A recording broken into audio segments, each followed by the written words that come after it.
It seemed clear to Schwab that this similarity between male transsexual brains and female brains could prove important in defining gender identity.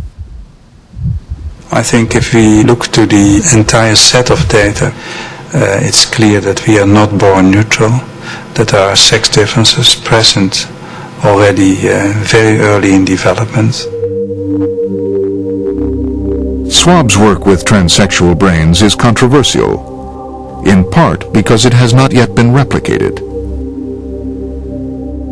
But some of his earlier work, showing sex differences between the brains of males and females, has been confirmed. But the significance of these findings remains to be seen. This established sex difference in the brain is an anatomical difference, and quite frankly, no one knows what it means in terms of behavior. It might well have something to do with the different kinds of physiology involved with the productions of sperm versus the production of eggs. There's no evidence that it has to do with behavior per se, which doesn't mean to say there might not be some evidence in the future, but at the moment no one really knows what that little group of cells does.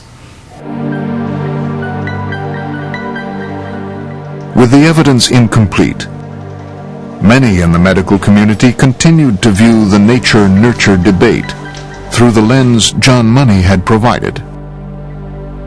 But this wasn't good enough for Milton Diamond. Distrustful of Money's research, Diamond was determined to find out the truth about Brenda. I found it very difficult to get information on the twins' case. John Money kept saying he couldn't say any more because of privacy involved. There were no reports coming from anywhere else. I had tried letter writing to professionals that I thought that might have some input, or putting an ad in professional journals, and nobody responded. Ultimately, Milton Diamond's efforts paid off.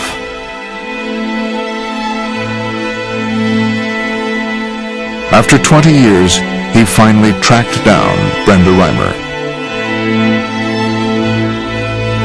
She was living anonymously in Winnipeg, and she was ready to speak out.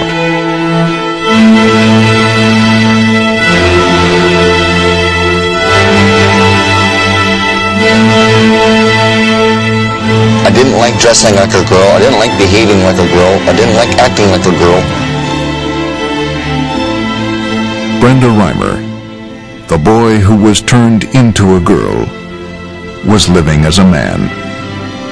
I wore dresses on occasion, and I never played with girl stuff. I usually got stuck with dolls or something like that for my birthday or Christmas, and I sat in the corner collecting dust. Played with my brother's things. Wasn't too happy about sharing. Share with my brother, or I don't have anything. For almost 14 years, David had lived as Brenda, and for most of that time, he had been unhappy. During the early years, I thought we had made the right choice, that it would work out. Dr. Money kept saying it would work out. And I thought, well, he should know. But by the time Brenda was a teenager, her life was so difficult, she had become a virtual recluse. And I was so pitifully lonely. I tried to put makeup on, but I looked like Bozo the Clown. You ever can imagine a guy trying to put makeup on himself? After a while of trying, I just gave up. I said, well, what's the sense of trying? No matter how much I put out an effort, it's never going to work. There's no way of knowing whether you're a boy or girl, because nobody tells you. You don't wake up one morning and say, oh, I'm a boy today. You know. It's in you. Nobody has to tell you who you are.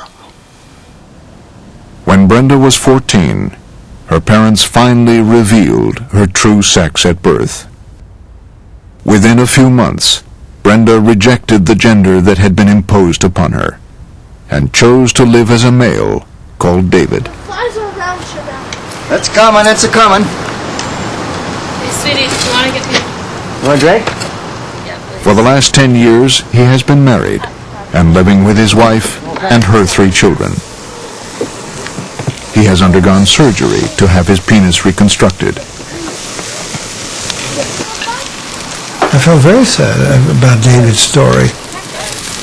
His story is very touching. He was forced to live a life that was not his own, not of his making, not of his choice, in which he was given few options. Every time he tried to assert himself as a youngster, he was thwarted by so-called the 2 forces which are supposed to be most helpful in our lives, our parents and our physicians. Hi! Paul! Billy! David! Unaware of the interest in his life story, David had never considered speaking out in public. By me not saying anything, the medical community was under the impression that my case was a success story. I was shocked when I heard that people thought that my case was a success story. It is not known why John Money waited to report the outcome of the twins' case. To date, he has refused all interviews about the story. But in 1998, he did publish a list of reasons why Brenda's reassignment might have failed. He suggested that the surgery at 22 months might have been performed too late, that having an identical twin brother could have heightened Brenda's sense of being different, and that the trauma caused to the parents by the entire event adversely affected Brenda's development.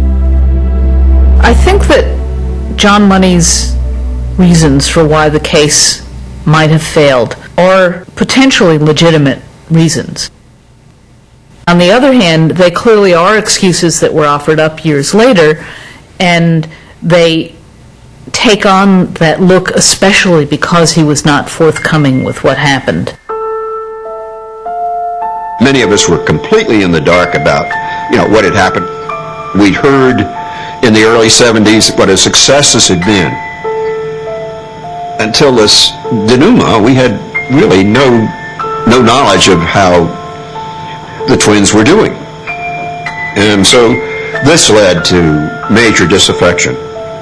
And what was disappointing in all of this, in more than disappointing, what hurt a lot of us is that there'd been no word that this wasn't working out the way it had been first suggested. We'd been let down by somebody who we respected. Despite David Reimer's tragic experience, John Money's theories still influence the treatment of children born with ambiguous genitalia. Today, most surgeons would no longer attempt to change the sex of a boy born with normal genitals. But some boys born with very small or unformed penises are still